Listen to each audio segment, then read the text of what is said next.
Brian Williams is a man on a mission. Success in Sunday's district final will see him stand alone in the Newcastle record books.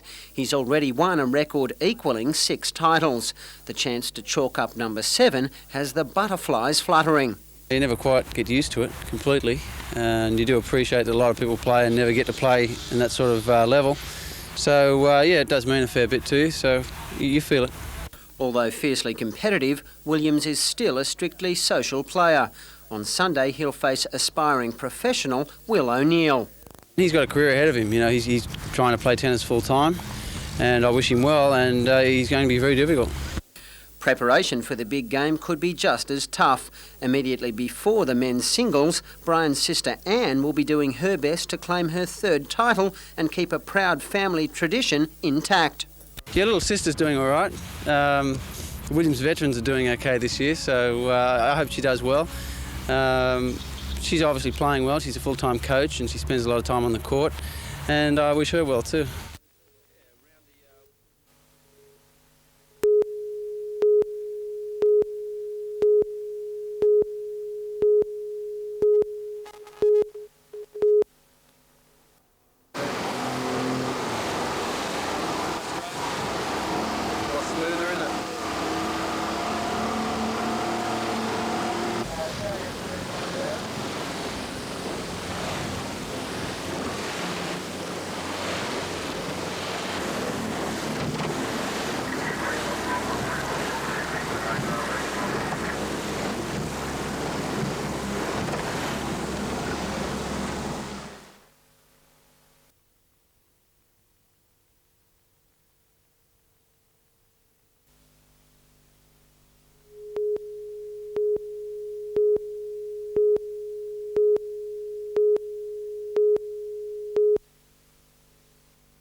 For the Richmond Vale Railway Museum, a 12-year-old dream reached the end of the line this weekend. A railway that once carried miners' trains from Pelham to the Richmond Main Colliery felt the touch of steel wheels and steam again for the first time since 1957. To the 100 members of the museum who have put the trains back on the rails, the restored line represents a direct link with the Hunters' rich mining heritage. Richmond Main is a monument to the miners who worked here. We're only too pleased to be able to be part and parcel of that, to be able to record that history and be able to allow people the privilege of coming to the gate and seeing exactly how it was in those days when miners really did work hard. The line was officially opened yesterday by the Federal Minister for Road Transport, Bob Brown, who had helped to engineer a $170,000 grant for the project. Mr Brown also unveiled the plaque for a new entry building named after Mick Frame. Mick is a retired miner who was at the forefront of transforming Richmond Main from a derelict ruins to a living museum. He believes that by saving a window to its past, the Cessnock area is ensuring it has a future.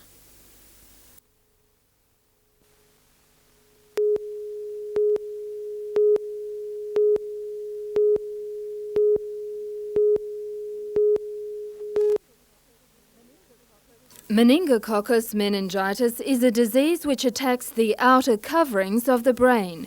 It usually begins with flu-like symptoms and a severe headache. Characteristic signs of the disease include confusion, a stiff neck and a rash.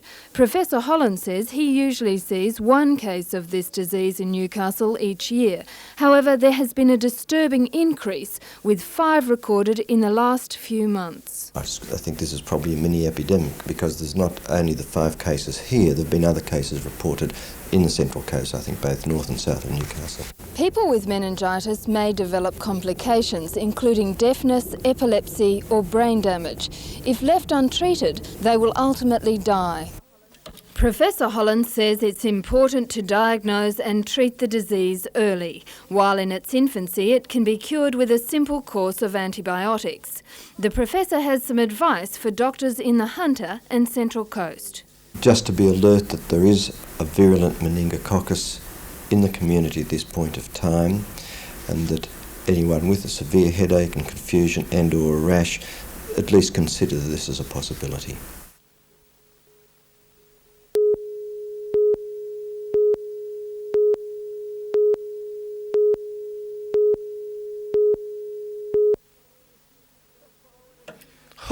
in a huge race. Bob Brewer scored top points in the Tui Star Sprint, blitzing the field in his Camaro. McEwen followed in second place, also in a Camaro. In the feature, it was McEwen and Brewer working their way through the pack from midfield, and McEwen coming in first, Brewer second.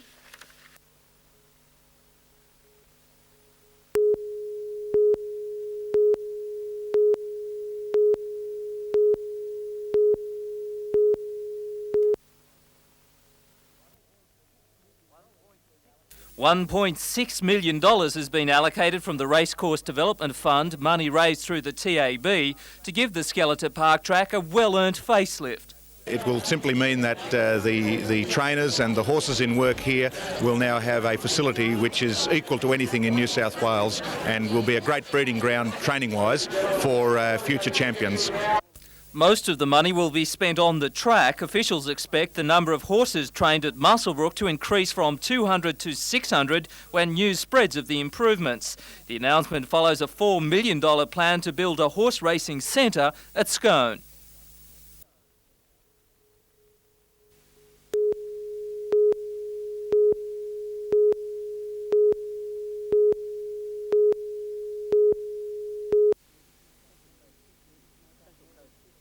Central Coast students make up more than 15% of the Newcastle University's student body. Most are forced to commute or look for temporary accommodation close to the main Shortland campus. But that situation may be about to change. The Ourimbah campus, open only since mid-89, is the subject of long-term expansion plans. Tiny though it may be, the campus is one of the most popular in the state, with first preference applications outweighing available positions by 3 to 1. At present, there are just 185 full-time students.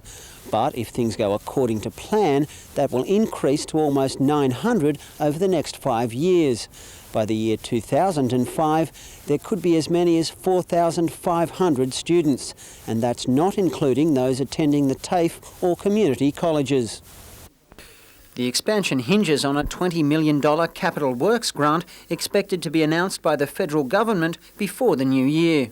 We've certainly done our homework, and there is a very strong local community and council commitment to that facility. The development committee would like to know before Christmas that it'd be a hell of a Christmas present for us. If successful, the campus will be able to drastically expand its curriculum, which now offers only business and arts degrees. Bruce Mackenzie, NBN News.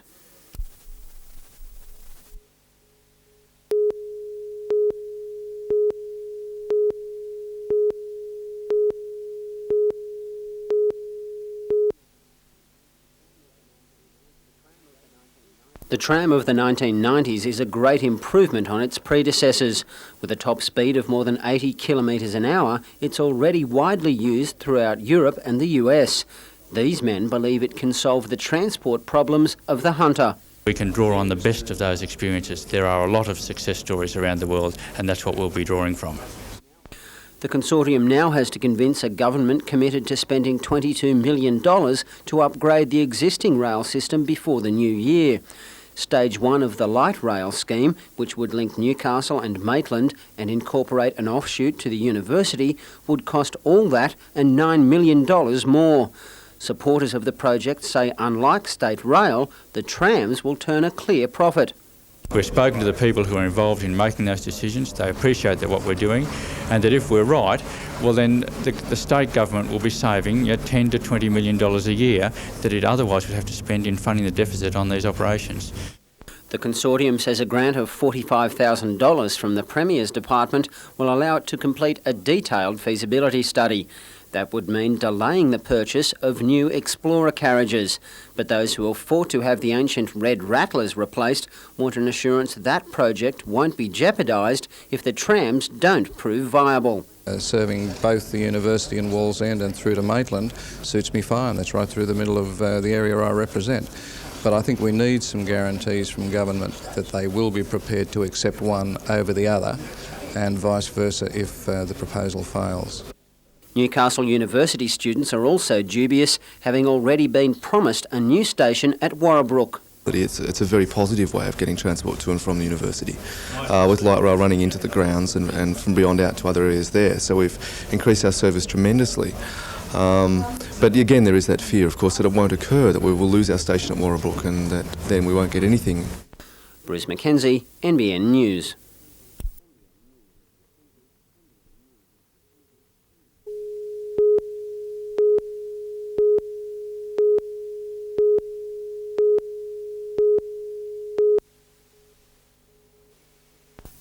Emergency crews from Cessnock found the road littered with wrecked and damaged vehicles at about 6 o'clock this morning. Police believe the 20-year-old driver of a Toyota Celica from Melbourne was on the wrong side of the road when he collided head-on with the semi-trailer about 400 metres north of the Sandy Creek Road turn-off.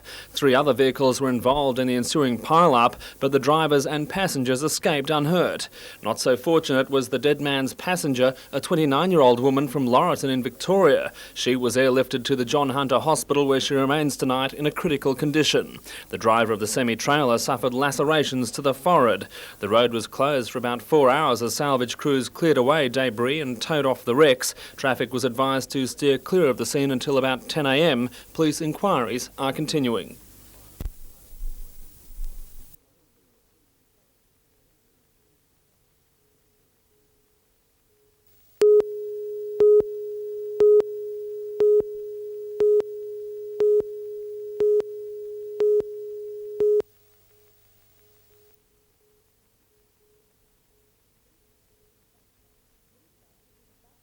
These dancers are the backbone of the new Hunter Regional Dance Company. Most are locally trained. Today's official company launch heard Newcastle has more listed dance academies per capita than any other Australian city, which makes the decision to form the HRDC logical. The company was previously known as Dance Nouveau, and we've incorporated, we've become the Hunter Regional Dance Company. We've got a logo, we've got our new company profile and a new direction for the company.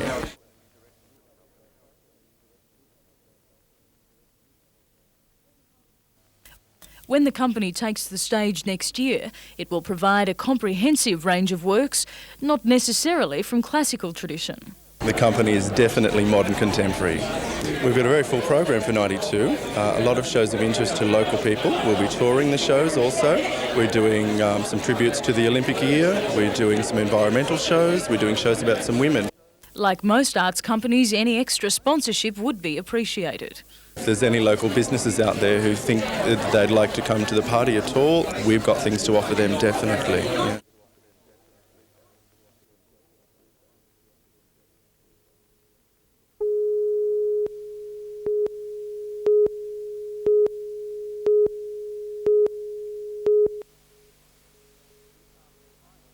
Newcastle Highway Patrol Police have been training on the new speed camera for the past month. The camera's arrival was a low-key event, played down by police who are obviously mindful of the hostile reaction of motorists in Sydney.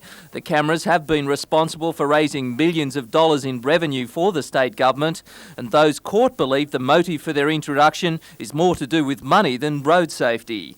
There is one camera which will be used at 27 different locations around the city. Police say there will be a margin for speedo error, but they believe the cameras are infallible.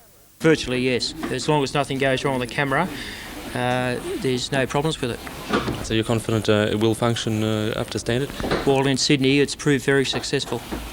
The locations for the camera will be signposted, but at this stage police will only say that the Pacific Highway and Lake Road will be high on their list.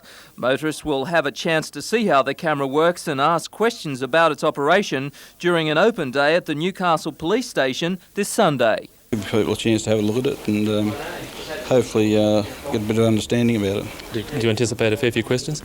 Oh yes, I'm sure the Highway Patrol people will.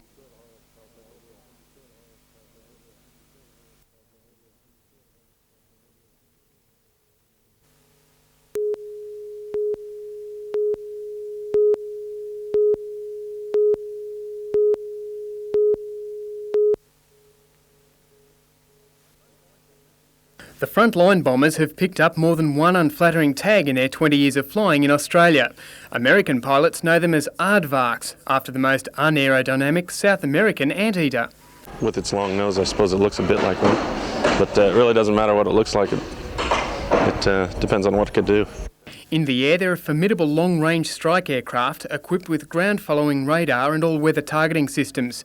American F-111s flew a large number of missions in the Gulf War, delivering deadly accurate laser-guided attacks on Iraqi positions. Usually based at Amberley in Brisbane, the 6 visiting aircraft are both friend and foe during week-long manoeuvres off Nowra. Together with 77 Squadron Hornets from Williamtown, they're attacking and defending Navy ships only 15 minutes striking distance away. Back at the base, the raids are analysed and the mood is more amiable. We all get together and have a bit of a go at each other, but we're all in the end on the same team and trying to give the Navy the best value for money.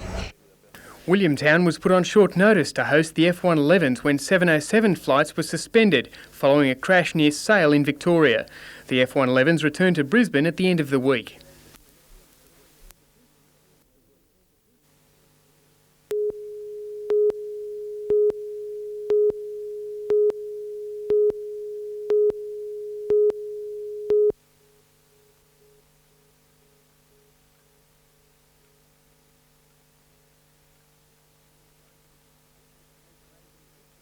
This may be the traditional image of Aboriginal culture, but it's just the tip of a complicated and diverse race. The Aboriginal Centre, part of Talara Primary School, will give Australians, white and black, a chance to study an important and sometimes forgotten part of our history.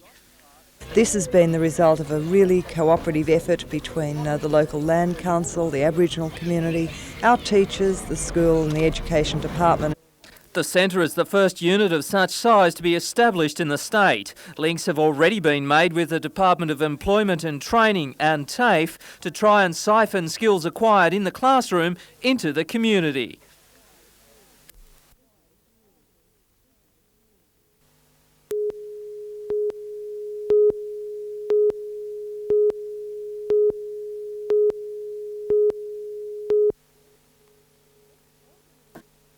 Alderman McNaughton viewed the Hunter Region exhibition at Yokohama in Japan last week. This afternoon, the Lord Mayor was back at work attending the opening of the Complete Business Expo.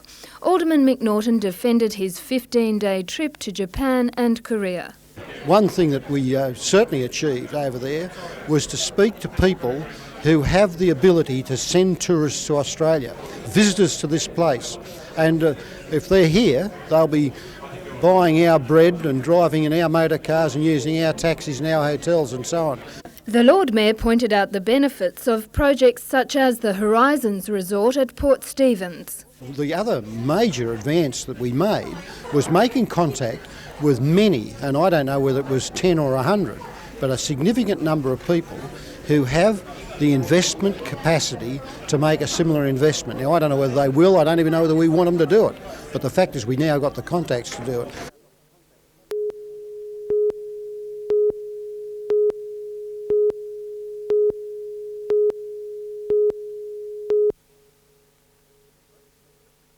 Boats and equipment worth $10 million were stolen in New South Wales last year. As well, authorities suspect large amounts of drugs being smuggled ashore. 700 ships and 17,000 seamen pass through the port of Newcastle each year, while small craft are believed to be involved in the illicit traffic and poaching of rare flora, fauna and valuable seafoods. Police, Customs, Quarantine, Immigration and Maritime Services Board officers are casting a wide net in the first joint operation of its type. They're appealing to the public for help. If they see any trawlers with nets, illegal fishing or rubbish being dumped over the side.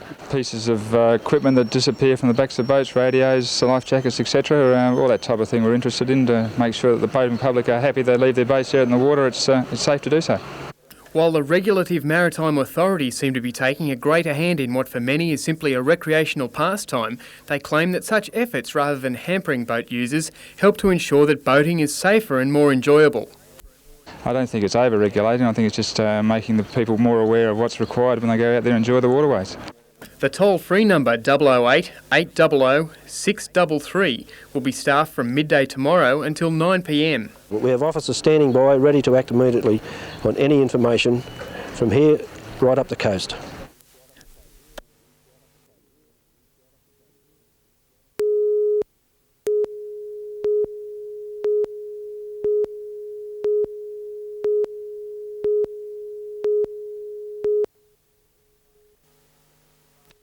The meeting last night was expected to be a mass protest with farmers bitter about the fee, but only 40 people attended. Each beast sold at market attracts a $6.25 levy from the government, money that supposedly goes to promoting the beef industry.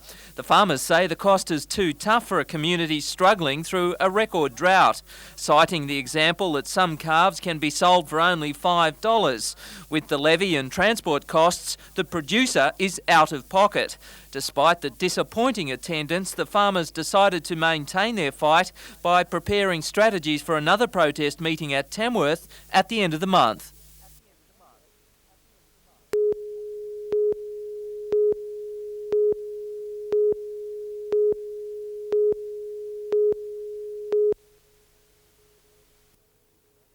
The people of Maryland say they've been rubbished by Newcastle Council for the last 3 years over the proposed dump. Council needs another site as the tip at Shortland is near capacity, and this old coal mine at Summer Hill was chosen as its next facility. But residents, some who live just a kilometre away, took the council to court on the grounds that there was no environmental impact statement. And today, Judge Stain said council could not go ahead as planned. This is a victory for us here in Maryland in particular, and a wonderful decision, I think, on behalf of the judge. Council now has the option of applying for development approval and getting an EIS for Summer Hill, or starting a completely new battle in finding another site. We have an urgent and very expensive problem on our hands. We need to have something to do with the garbage that we generate. It's got to be done. It's a responsibility of council to get rid of that waste, and we've got to do it. Lord Mayor John McNaughton says the decision has put council back at least a year. Future plans will be based on legal advice. Meanwhile, the Maryland Residents Action Group is angry the issue has gone this far. They say council should have backed down before it was taken to court. Really, it is annoying to see that we have had to take a council to court and waste such a large sum of money. Well, how much money has been wasted? Well, there would be tens of thousands of dollars in ratepayers' money and similarly in taxpayers' money because courts are not cheap. Council has denied the claim, saying it's acting on the community's behalf. Peter Ryan, NBN News.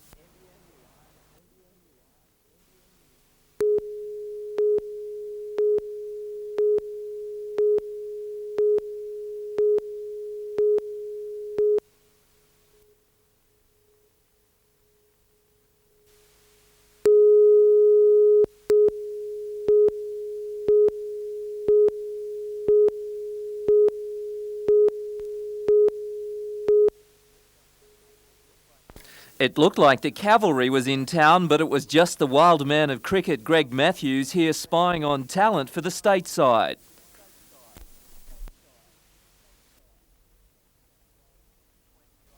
"20-year-old Trent Park from Rankin Park has been under Matthews' eye after his appearance in the New South Wales second 11.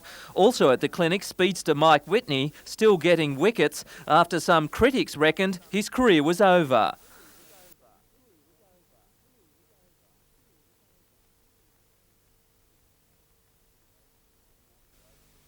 Both Whitney and Matthews admit to a hoodoo against Queensland at the Gabba after a comprehensive hiding last week, but Matthews says it brought the side down to earth.